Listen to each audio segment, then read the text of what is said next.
Ayan, birthday nga pala ni mother nung 7. Kaya lang, hindi namin na-celebrate kasi may pasok yung mga bata. At saka ako din, meron din akong pasok. So, napagkasunduan namin na Saturday na lang namin isi-celebrate. Ayan, dito kami sa Ashley Look. Ayan, simple lang naman yung celebration ni mother.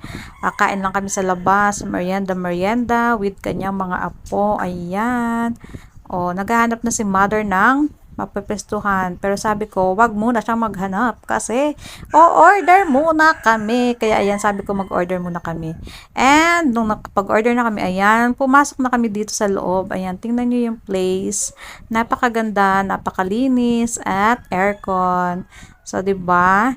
At mapapansin nyo, kami lang yung tao sa loob. O, 'di ba?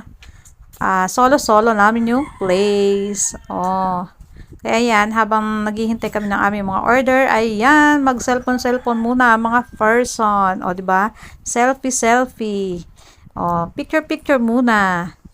At, eto na nga, dumating yung aming order. Ang in-order ko is family size na spaghetti na para, tipid na kami kaysa magkanya-kanya kaming order.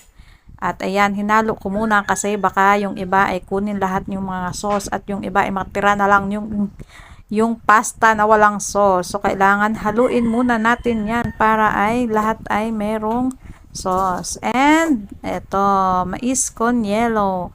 O, diba? Swak na swak sa mainit na panahon. And, nag-order din pala ako ng pizza. Meron ding fries and milkshake. Yan.